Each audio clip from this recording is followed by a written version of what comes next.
I stood there, in front of the bathroom mirror in my new country home, wiping away tears of happiness that had streamed down my wrinkled cheeks. At 69 years old, after 45 years of marriage and 2 years mourning my husband's death, I had finally done something just for myself. This small house, with its garden full of possibilities and windows overlooking the fields, was mine. Completely mine. I had spent my life savings, $5,000 that I had saved penny by penny, denying myself small pleasures for decades, but it was worth it. For the first time in my life, I had a place no one could take from me, a sanctuary where I could plant my flowers, read my books, and simply exist in peace. I touched the freshly painted cream-colored wall, inhaled the scent of new wood, and felt something I hadn't experienced in years: pure freedom.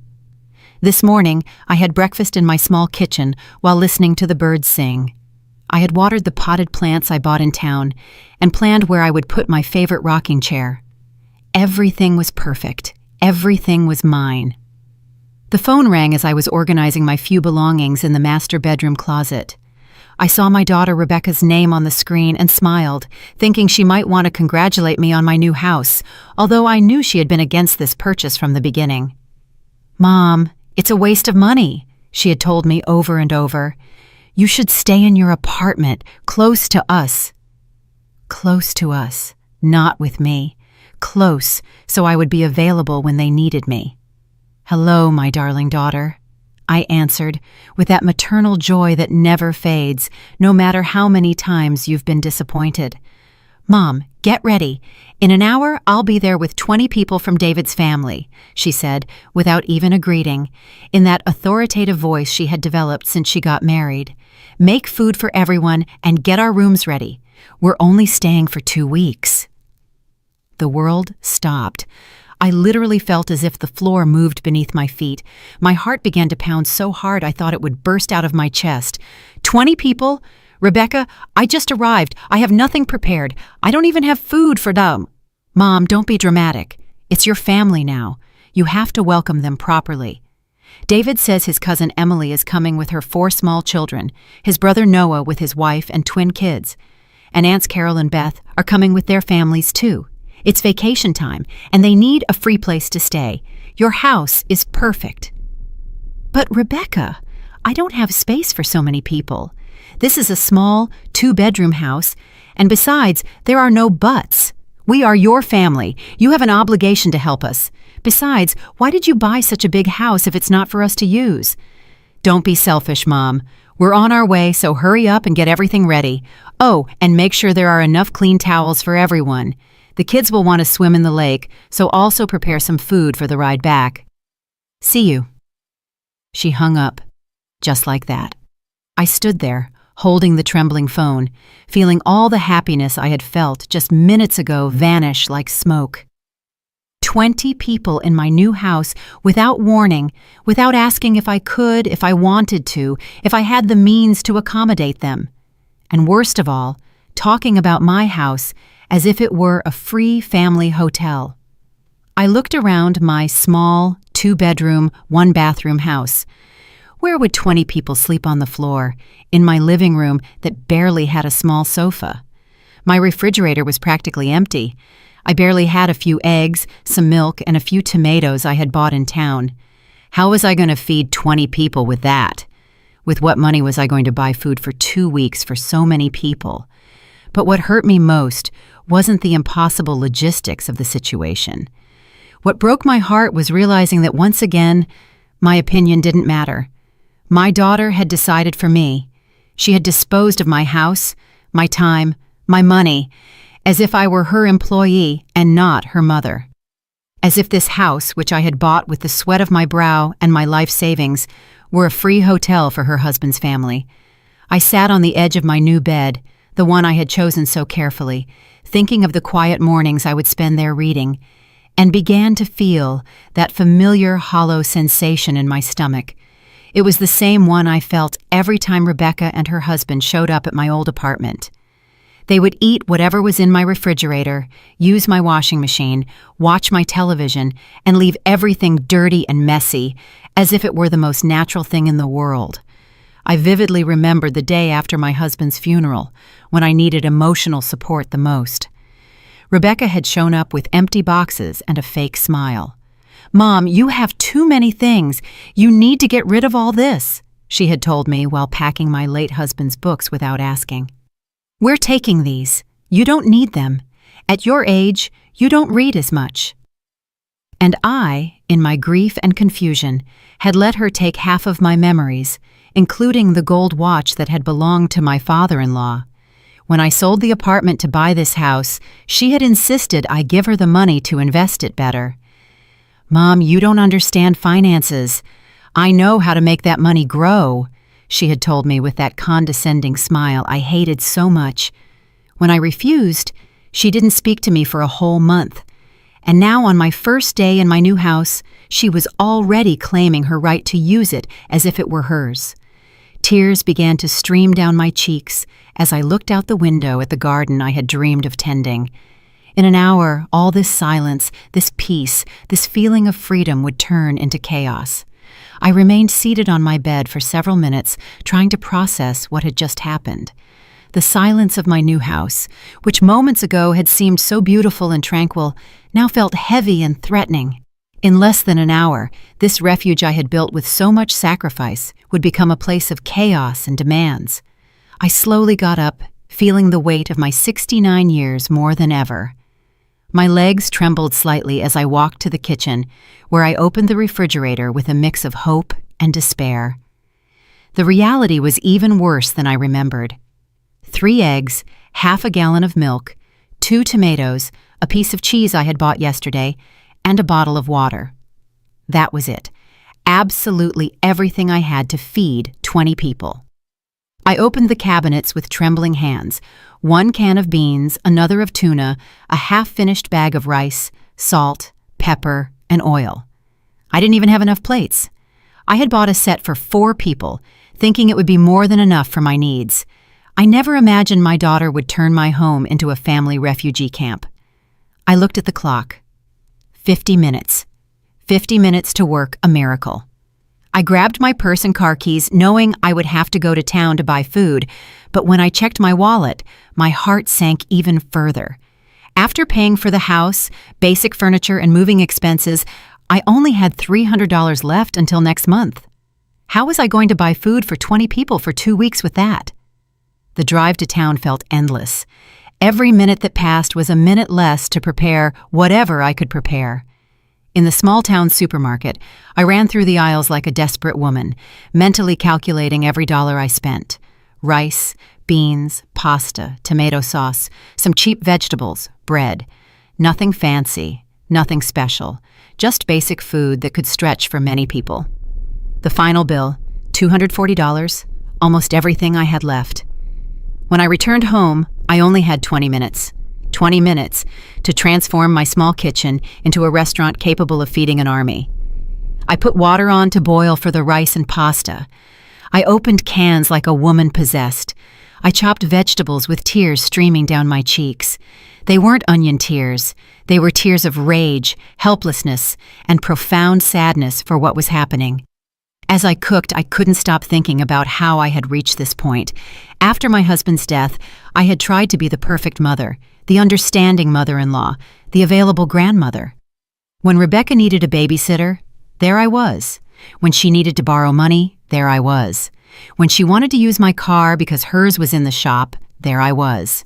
Always available, always willing, always saying yes. I remembered the time David, my son-in-law, had shown up at my old apartment with 3 friends without warning, expecting me to cook and provide drinks for them all weekend for a football game. "My mom's out of town and you cook so well," he had told me with that fake smile that annoyed me so much.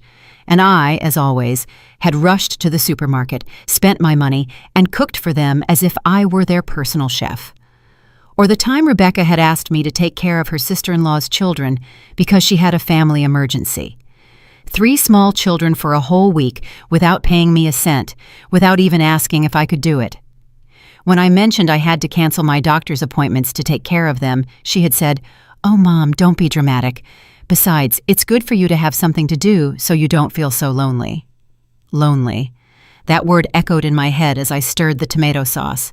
I felt lonelier surrounded by my family than when I was truly alone. Because true solitude is honest.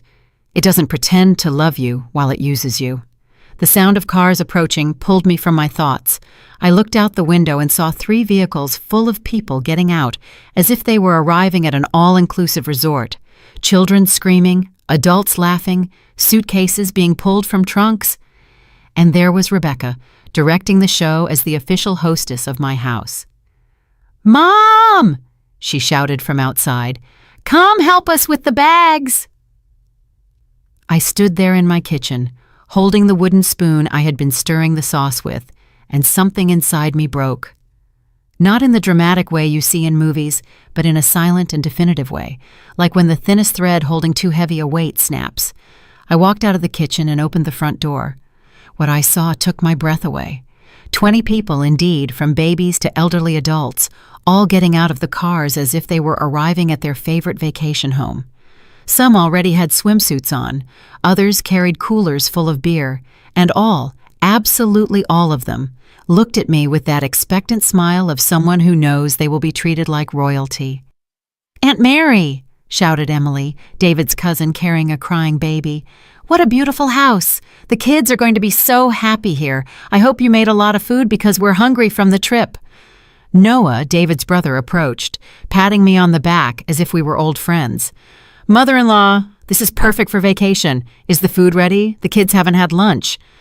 Of course, they hadn't had lunch because they knew Grandma Mary would be there to fix everything. As always, like the reliable employee who never says no. "Mom," Rebecca said, approaching with a smile that didn't reach her eyes, "I hope you prepared the rooms.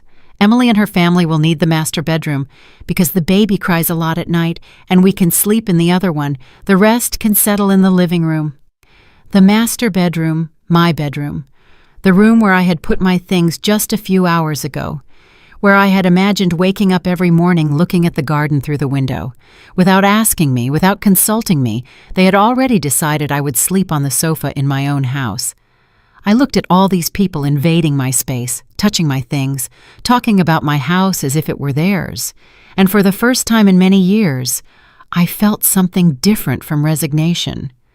I felt a small but real spark of something I had forgotten existed, indignation. But I still didn't know what to do with it. "Mom, the food!" Rebecca yelled from the door, as if I were a waitress who had taken too long to take the order. "The kids are hungry, and the adults want to have lunch too before we settle in." I returned to the kitchen like a zombie, feeling the eyes of 20 people fixed on my back. On the stove, the rice had stuck a little to the bottom of the pot. The pasta was almost overcooked, and the tomato sauce looked thinner than I would have liked. But it was what I had. It was what I had managed to make with the little time and money I had. I started serving on the few plates I had, knowing they wouldn't be enough. Indeed, after serving 8 plates, I ran out of dishes. I had to improvise with cups, bowls, and even use the lid of a pot as a plate for one of the smaller children. The humiliation was complete. "Is this all?" Noah asked, looking at his plate with the small portion of rice and sauce I had managed to serve him.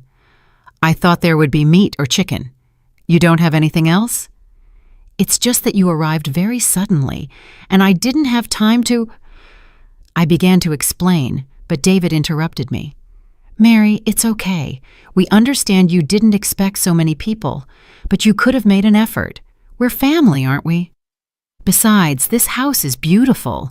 You surely have money saved to buy better things." Money saved. If they knew I had just spent almost everything I had left on that meal they were criticizing, maybe not. They would probably still be criticizing. David's family had that special ability to make you feel guilty no matter the circumstances. "Grandma," one of Noah's twins said, a boy about 8 years old, "do you have video games like at my other grandparents' house?" "No, my love, there are no video games here," I replied with the sweetest voice I could, trying not to unleash my frustration on an innocent child. "And cable TV and Wi-Fi?" he continued asking. "Not yet, darling. I just moved in and haven't set up those services yet." The child looked at me as if I had told him I lived in a cave. "So what are we going to do for 2 weeks? This is boring." Emily, while changing her baby's diaper on my dining room table, joined the conversation. "Mary, we need you to go to town to buy diapers, formula, and baby food. I forgot to bring enough for 2 weeks. We also need sunscreen, mosquito repellent, and a few other things." She handed me a handwritten list on a napkin. "Here's everything written down. You can go this afternoon." I took the list with trembling hands. Diapers, formula, sunscreen, repellent, sanitary napkins, headache medicine, aspirin, antacid, children's shampoo, antibacterial soap, laundry detergent. The list seemed endless. I mentally calculated at least $200 more. The last $200 I had left. "Emily," I said, trying to stay calm, "I don't have much money available right now. I just bought the house, and—" "Oh, Mary," she interrupted, laughing. "Don't be dramatic. They're just basic things. It won't break you. Besides, it's for your family. I'm sure you have something saved for emergencies." Emergencies. They were my emergency, but not the kind I had planned for. Paul, one of David's uncles, approached with a beer in his hand. A beer he had taken from his own cooler. Luckily, because I didn't even have drinks. "Mary, where can we put our things? We need space in the refrigerator for our beers and food." I opened my small refrigerator, which was already full with the few things I had bought that morning. "Well, you can move my things, and—" "Perfect," he said, already starting to take my things out of the refrigerator to put his own in. "And where is the room where Robert and I are going to sleep? You only have 2 rooms, and Rebecca said that—" "Oh, don't worry. We can sleep in the living room. Just make sure you have enough blankets and pillows. It gets cold at night here in the country." Blankets and pillows for 20 people. I had exactly 3 blankets and 4 pillows in the entire house, my house, which was becoming a charity hotel.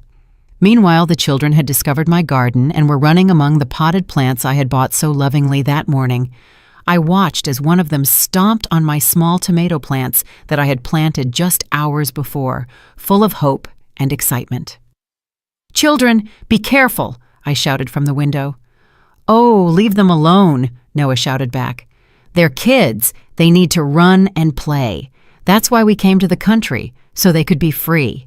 Free in my garden, destroying my plants, with my money paying for their meals, while I became the hotel employee for all these people."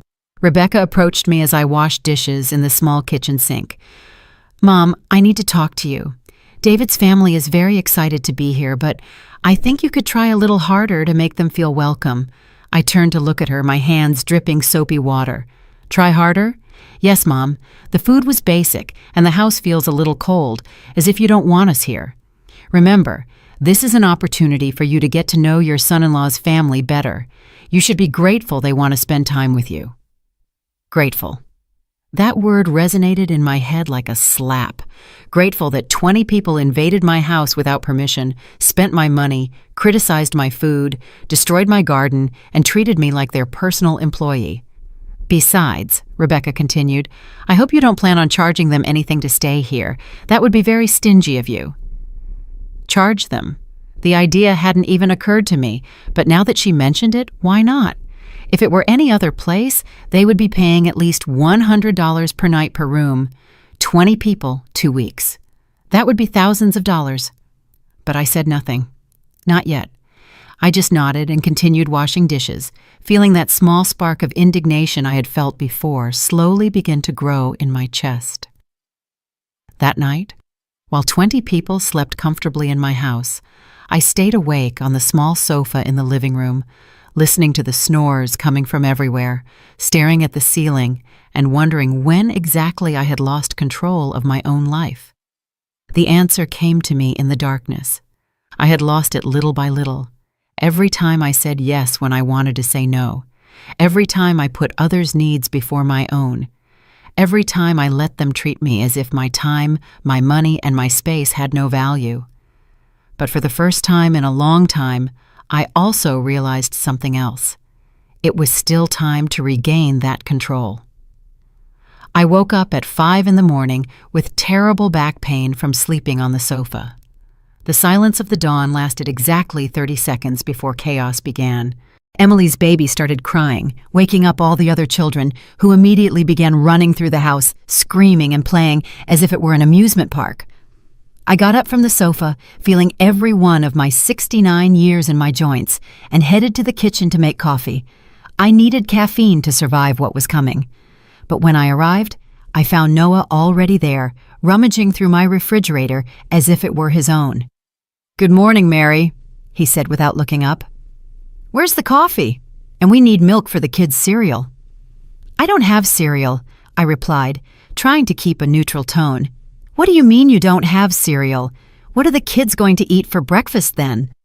It was an honest question, and I didn't have an honest answer. I didn't have cereal, I didn't have enough milk, I didn't have enough of anything to feed 20 people for 2 weeks. My small pantry was designed for one person who ate simply and economically. "Can I make scrambled eggs?" I offered, knowing I had exactly 6 eggs left after the ones I had used yesterday. "6 eggs for 20 people?" Noah asked, laughing. "We'd better go to town to buy real food, but make it quick because the kids will be hungry soon. Let's go." As if it were a joint decision, as if the money belonged to both of us, as if I hadn't just spent my last savings yesterday on a meal they had criticized. Emily appeared in the kitchen with the baby in her arms and a sour face. "Mary, I need you to boil water for the bottle, and I also need you to wash these clothes because the baby soiled himself last night." She handed me a bag full of dirty clothes that smelled terrible. "Didn't you bring enough clothes for the baby?" I asked. "Yes, but I didn't think he would get so dirty. Besides, you have a washing machine here. Isn't it easier to wash here than to carry so much laundry?" Easier for her, more work for me, more expense for water, electricity, and detergent for me. The children began to arrive in the kitchen like a hungry wolf pack, 5 children between the ages of 4 and 12, all asking what was for breakfast, all expecting the magical grandma to produce food out of thin air. "Grandma, I'm hungry," the youngest girl said, with such an innocent face that it broke my heart. It wasn't her fault to be in this situation. "I know, my love.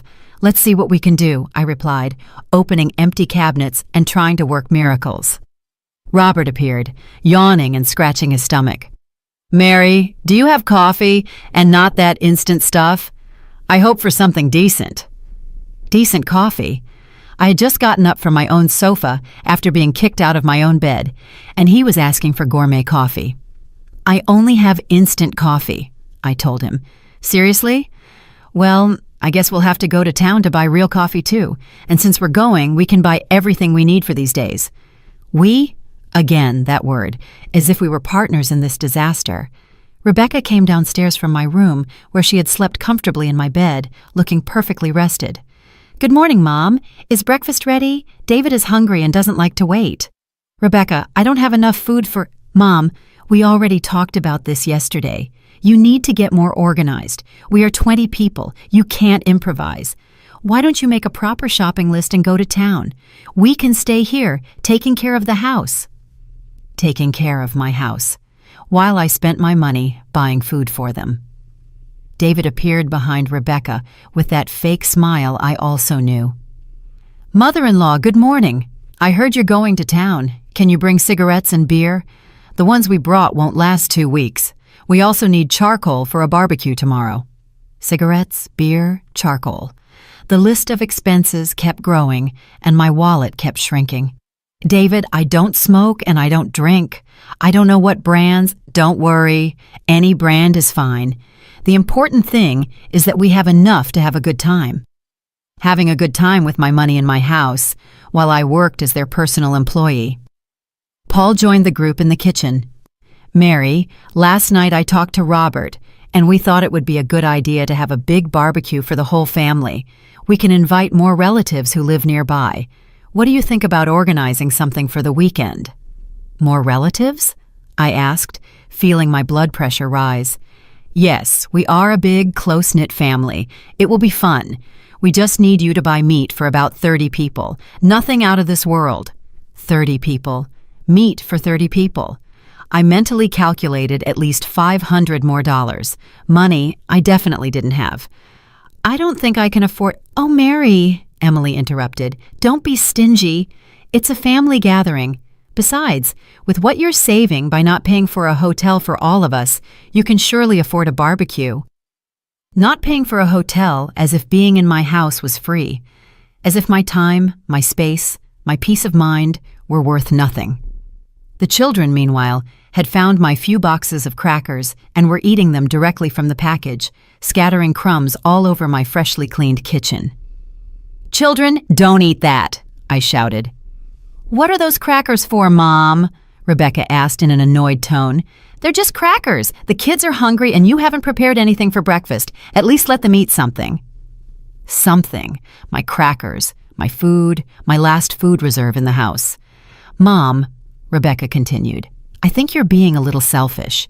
This is a beautiful opportunity for family bonding, and you're just complaining about small things like crackers and money. Aren't you happy to see us happy?" Happy. They were happy spending my money, sleeping in my house, eating my food, and treating me like their employee. Of course they were happy. I stood there in my kitchen, surrounded by 20 people who looked at me as if I were the villain of the story for not having enough food to feed them for free for 2 weeks. And something inside me finally clicked. It wasn't a dramatic explosion. It was more like when a puzzle piece that had been out of place for years finally fits. Suddenly, I could see the complete picture with a clarity that surprised me. These people didn't love me. They needed me. There was a huge difference between those two things, and I had spent years confusing them. "It's okay," I told them with a calm that surprised even myself. "I'll go to town to buy what you need." Everyone smiled, satisfied that they had won another battle against the obliging grandma. But as I took my purse and car keys, I wasn't thinking about food or shopping lists. I was thinking about something completely different. I was thinking about the lawyer's office I had seen in town yesterday and a conversation that perhaps it was time to have.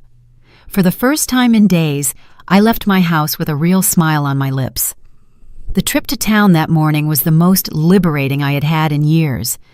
For the first time since my family arrived, I was alone with my thoughts, with no one demanding anything from me, no children screaming, no adults treating me like a housekeeper.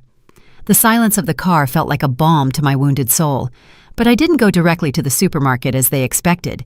Instead, I parked in front of a small cafe I had seen the day before and sat down to have a real cup of coffee while organizing my thoughts. I needed time to process what I had understood that morning. "Are you all right, ma'am?" the waitress asked me, a middle-aged woman with a kind face. "You look a little troubled." I smiled sadly. "Let's say I'm going through a complicated family situation." "Ah," she said, nodding knowingly.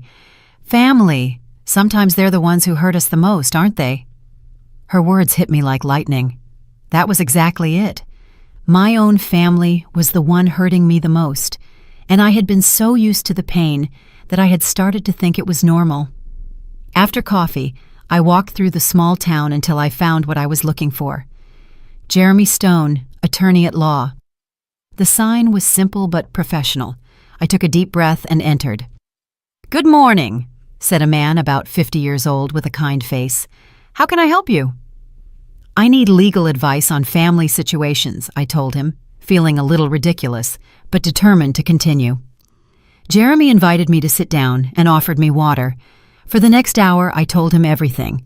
From Rebecca's call to the invasion of my house, from the expenses they were forcing me to incur to the complete lack of respect for my property and my money. The man listened without interrupting, occasionally taking notes. "Mrs. Albright," he finally said, "what you are describing to me is financial and emotional abuse. The fact that they are family does not give them the right to use your property without permission or to force you to spend your money on them." "But they are my family," I murmured, repeating the excuse I had used for years. "True family respects, it doesn't exploit," he replied firmly. "Have you ever thought about setting legal boundaries?" Legal boundaries. The idea seemed as strange as it was liberating. "What kind of boundaries?" I asked. "Well, for example, your house is your private property. You have the absolute right to decide who can be there and under what conditions. If someone refuses to leave when you ask them to, they are technically trespassing. Trespassing my own family. Also, Jeremy continued, if so many people are using your property as a place of lodging, legally you could charge them for the services you are providing: food, lodging, basic utilities. In any hotel, they would pay hundreds of dollars for what you are giving them for free. Could I really charge them? I asked, feeling a mix of hope and terror. Of course. It's your house. They are your resources. If they decided to come uninvited and without contributing financially, you have every right to establish commercial terms for their stay. I left Jeremy's office with a folder full of documents and a new perspective on my situation. I had drafted a formal letter establishing commercial lodging terms for my property with rates per room, per meal, and per service. I also had information about my rights as a homeowner and the legal steps I could take if someone refused to respect my decisions. My next stop was the bank. I wanted to know exactly how much money I had left and how much I had spent in the last 2 days. The numbers were alarming. In less than 48 hours, I had spent $520 of my meager savings. At that rate, I would be completely bankrupt in a week. The bank manager, a young man named Richard, reviewed my account with a concerned expression. Mrs. Albright, these expenses are very high for your usual income. Is everything okay? He asked me. I briefly explained the situation, and he nodded with understanding. Look, it's none of my business, but I've seen similar cases. Elderly people who allow themselves to be financially exploited by relatives. Have you considered setting limits on your spending? I'm starting to consider it, I replied. If you need help controlling your expenses or setting a budget that protects you from unintentional overspending, we can help you. We can also configure your account to require special authorization for expenses over a certain amount. It was another tool I didn't know existed. Another way to protect myself from my own misguided generosity. Finally, I went to the supermarket, but this time I only bought the basics: rice, beans, pasta, tomato sauce, some cheap vegetables. No luxuries, no meat for barbecues, no beers or cigarettes. I spent exactly $50. When I returned home 3 hours later, I was greeted by a chorus of complaints. "Mom, you took forever," Rebecca shouted. "The kids are starving and so are we." "Where's the meat for the barbecue?" Paul asked. "And the beer?" David added. "The cigarettes," Robert insisted. I looked at them all standing in my living room, in my house, expecting me to solve all their problems with my money. And for the first time in years, I didn't feel guilt. I felt clarity. "I brought basic food," I told them calmly. "Rice, beans, pasta, enough so no one starves." "But what about everything we asked for?" Emily insisted. "I didn't buy it," I replied simply. The silence that followed was deafening. 20 people looked at me as if I had lost my mind. "What do you mean you didn't buy it?" Noah asked incredulously. "I don't have money to buy meat for 30 people, or beer, or cigarettes, or all the other things you asked for. I only have money for basic food." "But Mom," Rebecca intervened with that condescending voice I hated so much, "we know you have money saved. Don't be stingy." I took out the papers I had obtained from the bank and showed them. "These are my bank statements. In 2 days, I've spent $520 of my savings. I have less than $300 left until next month. There's no saved money, no secret reserves. This is all I have." The papers passed from hand to hand like evidence in a trial. The faces of disbelief slowly transformed into faces of annoyance. "Well, then we'll have to find alternatives," David said finally. "We can all contribute to the expenses." "Excellent idea," I replied, pulling the other folder from my bag. "In fact, I went to see a lawyer this morning and prepared a document that establishes commercial rates for lodging on my property." The silence returned, but this time it was different. It was the silence of people who had just realized that their victim was no longer a victim. "It's $100 per room per night, $50 per person per day for meals, and $20 per day for basic services like water, electricity, and laundry," I continued, reading the document. So far, in 2 days, the total would be $2,800. I could have heard a pin drop. "You're charging us to stay in your house?" Rebecca asked in a shrill voice. "No," I replied with as much calm as I could. "I am offering you the option of paying for the services you are receiving or finding lodging elsewhere."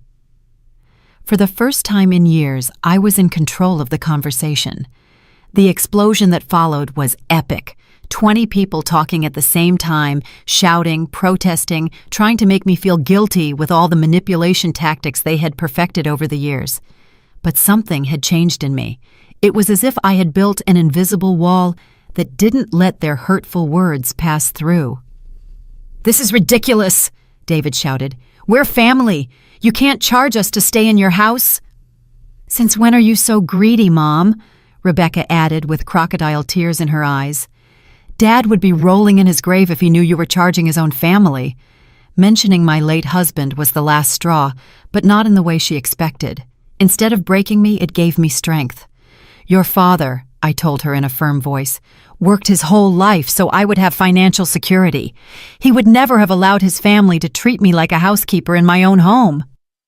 "We're not treating you like an employee," Emily protested. "We're giving you the opportunity to spend time with your family." "Spend time?" I repeated with a bitter laugh. "Emily, since you arrived, you've made me wash your baby's clothes, boil water for his bottles, and demanded that I buy diapers and formula with my money. Is that spending time?" "But we're family," she insisted. "That's what family does, right?" I replied with a clarity that surprised even myself. "What family does is respect each other, contribute equally, and not abuse each other's generosity. What you are doing is exploitation." Noah approached with a menacing look. "Mary, I think you're going crazy. Maybe you need medical help. This isn't you." "You're right," I replied unfazed. "This wasn't me before." The old Mary let herself be walked all over, spent her savings on people who treated her badly, and confused being used with being loved. But that Mary no longer exists. "Mom, this is embarrassing," Rebecca shouted. "What will people think when they find out you charged your own family for lodging?" The same people who would think badly of you for showing up uninvited at a 69-year-old woman's house and expecting her to support you for free for 2 weeks, I replied. Paul tried a different approach. "Mary, let's be reasonable. We understand you have expenses, but these rates are exaggerated. We can give you something symbolic, $50 for the entire stay." $50? I repeated slowly. "For 20 people for 2 weeks, that's less than 18 cents per person per day. Do you know how much you paid for gas to get here? Probably more than $50 per car, but that's different," Robert protested. "Different? Why? Because your money is worth more than mine? Because your expenses are important, but mine aren't?" The living room filled with murmurs and long faces. I could see them looking at each other, trying to decide what strategy to use now. It was then that my salvation appeared in the form of a woman about 60 years old with a basket of vegetables in her hands. It was Martha, my neighbor, who had come to welcome me to the neighborhood. "Good morning," she said from the open door. "I'm Martha. I live next door. I came to meet my new neighbor, and oh, excuse me, I see you have visitors." "Come in, please," I said, grateful for the interruption. "They're relatives who came to visit." Martha entered and immediately sensed the tension in the atmosphere. She was one of those older women who have seen so much of life that they can read a situation in seconds. "What a big family," she commented with a smile, but her intelligent eyes were already analyzing the scene. "It must be expensive to maintain so many people. I hope they are contributing to the expenses." The awkward silence that followed was eloquent. "They're not contributing?" Martha asked with genuine surprise. "Oh, what a shame. In my day, when you visited someone, you always brought something, or helped with the expenses, especially if there were so many people." "But we're family," Rebecca murmured. "Ah, all the more reason," Martha replied energetically. "Family is the one who should take care of their own the most. You know what? My daughter lives in the city, and every time she comes with her grandchildren, she always brings the complete groceries. She says it's not fair for me to spend my pension feeding her whole family. I could see how Martha's words were having an effect. It was one thing for me to tell them they were abusing me, but it was quite another for a stranger to confirm it. "And where are you all from?" Martha continued asking with innocent curiosity. "From the city," David replied curtly. The trip must have been expensive. Gas, food on the way, and then arriving and finding everything paid for. How lucky! Although I suppose you all organized yourselves to help Mary with the expenses for so many people." Every word from Martha was like a needle pricking my family's conscience, or at least pricking their pride at being exposed to a stranger. "Martha," I said, "would you like to have some coffee? I'd love to get to know you better." "Of course, but don't worry about waiting on me. I see you already have your hands full with so many people." As I prepared coffee for Martha in the kitchen, she followed me. "Honey," she whispered, "I don't know if it's my place to say this, but those people don't look like they're here out of affection. They look like they're here for convenience." Her words were like a balm. Someone else saw what I had been seeing, but had been denying for years. "Is it that obvious?" I asked.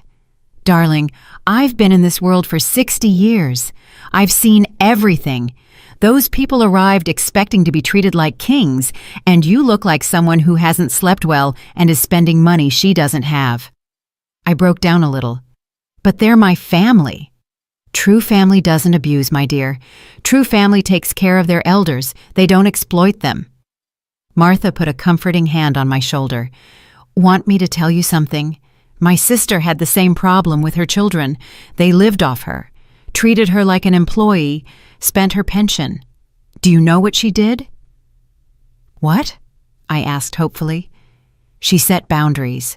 She told them, 'You visit me when I invite you, for the time I decide, and you contribute to the expenses. If you don't like it, find a hotel.' At first, there was drama, shouting, emotional blackmail, but then they realized she was serious, and it worked. Of course, now they visit her occasionally, always bring something, always help, and treat her with respect, because they learned that a mother's affection isn't free when they confuse it with exploitation." When we returned to the living room with the coffee, the family had been murmuring among themselves. I could see that they had reached some kind of consensus. David cleared his throat. "Mary, we've been talking, and we think maybe we could contribute something to the expenses. Not the exaggerated amounts you propose, but something reasonable." "How much do you consider reasonable?" I asked. $200 for the entire stay for all of us," Rebecca said. Martha almost choked on her coffee. $200 for 20 people for 2 weeks? Children, the cheapest hotel in town, charges $60 per night per room. The math was relentless, and they knew it, but I had already made my decision. $200, I repeated slowly, as if considering the offer. I saw them all with anticipation in their faces, thinking they had found a way to get their way once more. For 20 people for 14 days with 3 meals a day, lodging, water, electricity, gas, laundry, and cleaning. "Exactly," Rebecca said with a triumphant smile. "See, we're reasonable. We want to contribute." Martha looked at me with that expression only wise women have when something good is about to happen. She had perfectly understood what was going on. "Okay," I finally told them. "I accept your proposal." Everyone sighed with relief. They thought they had won, but I continued, and I watched as their faces hardened. "With one condition. Since this is now a commercial transaction, I want you to sign a lodging contract." "A contract?" Noah asked suspiciously. "Of course, if you're going to pay for services, we need to clearly establish what those services include and what they don't. It's to protect everyone." I took out the papers Jeremy had prepared and placed them on the coffee table. "This contract specifies that for $200, you are entitled to sleep on the living room floor, 1 basic meal a day, rice and beans, access to the bathroom during specific hours, and nothing else." "1 meal a day!" Emily shouted. "But we expected 3 meals." Of course you can have 3 meals a day, I replied sweetly. But that's in the premium package, which costs the $2,800 I originally mentioned. This is absurd, David exploded. You're crazy if you think we're going to sign that. You don't have to sign it, I told them with perfect calm. You can find lodging elsewhere. In fact, I think that would be best for everyone. Mom, Rebecca shouted, you can't kick us out. We're your family. I'm not kicking you out, I replied. I'm giving you options. You can pay the commercial rates for the services you want. You can pay for the basic services you can afford, or you can find alternatives that better fit your budget. Martha slowly applauded. Bravo! That's exactly what my sister needed to do. Clear options, fair terms, no emotional blackmail. You stay out of this, Rebecca shouted at Martha. This is a family matter. You're right, Martha replied, standing up. It is a family matter, and a good family doesn't treat its elders like that. She headed for the door, but before leaving, she turned to me. Mary, if you need anything at all, you know where I live. And if these people cause you problems, don't hesitate to call me. Here in town, neighbors look out for each other. After Martha left, the living room fell silent. I could see the wheels turning in their heads, trying to find a new strategy. Paul tried the guilt approach. Mary, your husband and I were very close. He considered me like a brother. Do you think he would like to see you treating his in-laws like this? My husband, I replied, taught me to value myself. He taught me that true love is shown through actions, not words. And he taught me that allowing others to abuse you isn't love, it's cowardice. Robert tried intimidation. Mary, I don't think you realize the situation you're getting yourself into. There are many of us, and you're alone. It's not smart to make enemies of the family. His words would have terrified me before, but now they only confirmed what I already knew. These people didn't love me. They needed me, and when they couldn't use my love, they resorted to fear. Are you threatening me in my own home? I asked, with a calm that surprised me. It's not a threat, he replied quickly. I'm just being realistic. The reality, I said, is that you came to my house uninvited, expecting free services you can't afford. The reality is that when I asked you to contribute equally, you refused. And the reality is that now that I offer you fair options, you resort to threats and intimidation. Emily began to cry. It was a dramatic cry designed to manipulate. I can't believe how cruel you've become, Mary. My baby needs stability, and you're throwing us out into the street. Your baby, I replied, needs parents who can afford his basic needs without relying on exploiting an elderly woman. If you can't afford a vacation, maybe you shouldn't take one. The children who had been playing in the garden ran in. Grandma, why is everyone shouting? The youngest asked. My heart broke a little. The children were innocent in all this, but their parents were using them as emotional shields. The adults are having a serious conversation, I replied gently. Why don't you go play outside for a little longer? But we're hungry, one of the twins said. Is the food ready? I looked at all the adults in the living room. None moved to take care of their own hungry children. They expected me to do it, as always. Parents, I said, your children are hungry. In the kitchen, there's rice and beans that you can prepare for them. You're not going to cook? Noah asked incredulously. I cooked yesterday and the day before. Today, you can cook, I replied. But we don't know how to cook, Emily protested. Then maybe it's time to learn, I replied. Or you can take the children to eat in town. There are several restaurants. David stood up abruptly. This is the last straw. Rebecca, pack our things. We're leaving right now. Where? Rebecca asked in a panic. We don't have reservations anywhere. We'll find something. Anything is better than being here with this version of your mother. I stayed seated, watching them run back and forth, hastily packing their things. Part of me felt sad watching the chaos, but a larger part felt relieved. Mom, Rebecca said to me when they had everything packed, this isn't you. I don't know what's happened to you, but I hope you reflect on what you've done today. You've destroyed your family for money. No, I replied, standing up to look her directly in the eyes.